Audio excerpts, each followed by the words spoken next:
কারা কারা মাংস খান হাত তুলুন, তুলুন, কোনো অসুবিধা নাই, তুলুন তুলুন, বেশ বেশ বেশ বেশ, নামান, বাবা রে, হরে কৃষ্ণ, বেশ বেশ, এই যে অসুবিধা নেই, অসুবিধা নেই, অসুবিধা নেই, বসুন।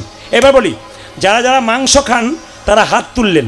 আচ্ছা ঠিক আছে, সত্যি কথা, সত্যি কথার প্লেন হয়ে গেল, সত্যি কথার কোনো মার নেই, এই যে সত্যি স্বীকার করলেন, মার নেই। আচ্ছা এবার বলি, আপনারা যারা, একটু প্লেন হয়ে গেল বাবু, একটু রিভাব দাও, হালকা টাচ, সবাই লক্ষ্য করুন, আপনারা যারা মাংস খান তাদের কাছে কতগুলো প্রশ্ন আছে, উত্তর দেবেন, এরপর আপনারা খাবেন কি না খাবেন আপনাদের ভাবে।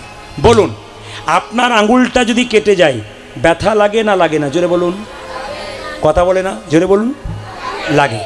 আচ্ছা বলুন, আপনার আঙুলটা যখন কেটে দেন তখন আপনার আঙুলে ব্যথা লাগে, একটা পশুকে, পাখিকে যখন কাটেন তার কি অবস্থা হয়?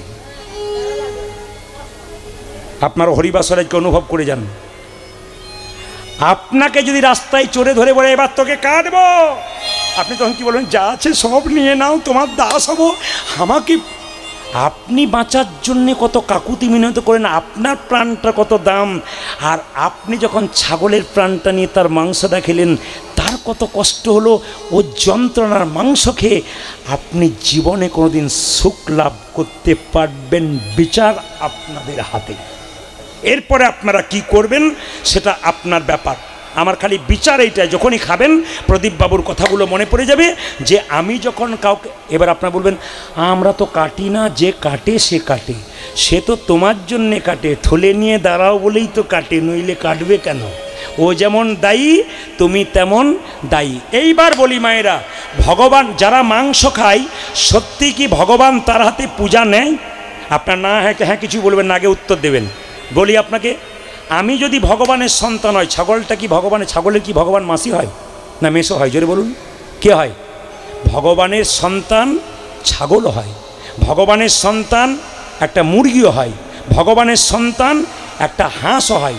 তাহলে বলুন, ভগবানের সন্তান, এদিকে এদিকে, ভগবানের সন্তান যদি সবাই হয়, আপনার ছেলেকে কেউ মারলো, ধরলো, আঙুলটা কেটে দিল, তারপর যদি আপনার পা ধরে পুজো করে, মা তোমাকে পুজো করছে, আপনি পুজো নেবেন?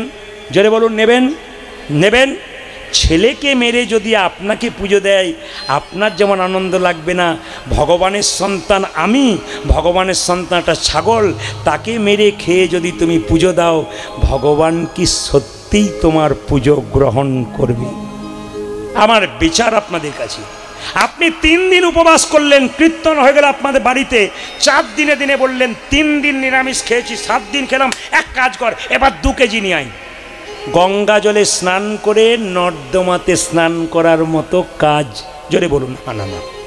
আমি যেগুলো বোঝালাম বড় বড় ব্যক্তির কথা, বড় বড় পণ্ডিতের কথা, এই কথা শুনতে শুনতে যদি কোনো মানুষের ভেতরে চৈতন্য জেগে যায়, আজ থেকে একটা কথা বলবো, যখনই আপনারা মাংস খাবেন তখন মাথায় রাখবেন, আপনাকে যদি কেউ বলে তোমার আঙুলটা কেটে দাও ঝোল করে খাবো, আপনার যেমন কষ্ট হয় আঙুলটা গুটিয়ে নেবেন, গা শিরশির করে উঠবে।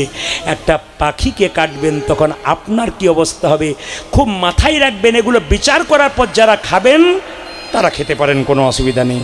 আপনাদের কাছে নিবেদন রইল মায়েরা, যে যেখানে বসে আছেন, তবে বলে রাখি, মাছ মাংস আমিষ যারা খান, আপনারা যারা খান, যারা খাচ্ছেন, আমি তাদেরকে বারণ করলাম, যদি বারণ নাই বা শোনেন, মনে না করেন যে আমি বারণ শুনবো না, তাহলে বিশেষ বিশেষ দিনগুলো আপনারা মানুন। সনাতন ধর্মে বিশেষ করে 365 দিনের মধ্যে কয়েকটা দিনকে মানতে বলেছে।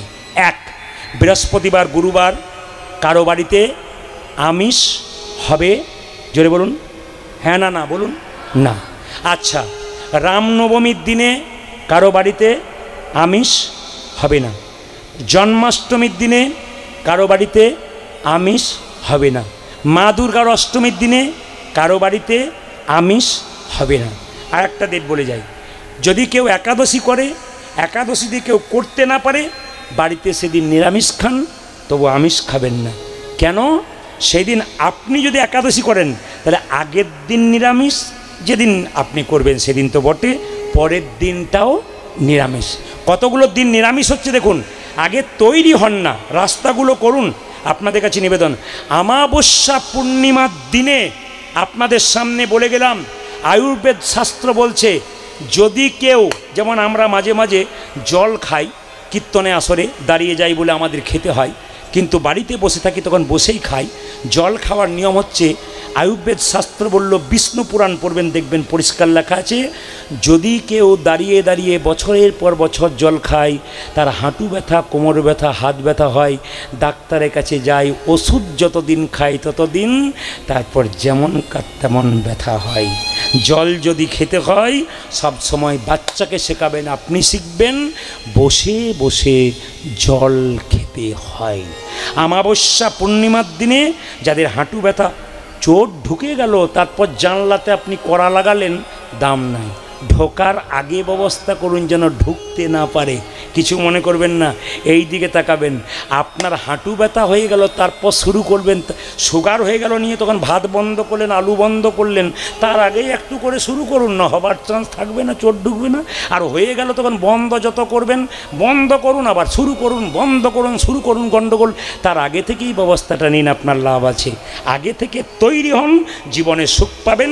আর যদি মনে করেন, অনুকূল ঠাকুর বলেছেন, যে যত ভোগী সে তত রোগী, যে যত ত্যাগী সে তত নিরোগী। একটা বট গাছ কতদিন বাঁচে? নিরামিষ যারা খায় দীর্ঘ জীবন লাভ করে, আর যারা আমিষ খায় কলা গাছের মতো। আমার কথা নয়, পরম প্রেমময় অনুকূল ঠাকুরের কথা। হুড়ুর করে বাড়বে বেটা, হুড়ুর করে মরবে। দাদা কি হয়েছে?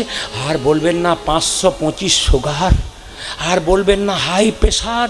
আর দেখবেন নিরামিষ খাচ্ছে, বৈষ্ণবরা রাস্তা দিয়ে চলে যাচ্ছে, ওরা দিব্যি হেঁটে হেঁটে চলে যাচ্ছে, কোনো ব্যথা নাই, বেদনা নাই, নিরামিষ খাচ্ছে, হরিবোল বলছে, আর দিব্যি ভালো আছে। না, আপনি সংসারে কর্তব্য কর্ম করুন, সব কিছু করুন, নিরামিষ কিছু কিছু দিন খান, আপনার জীবন সুন্দর হবে। তারপর যত দিন যাবে তত আপনি আধ্যাত্মিকতার পথে যান, আপনার জীবন সুন্দর হয়ে যাবে।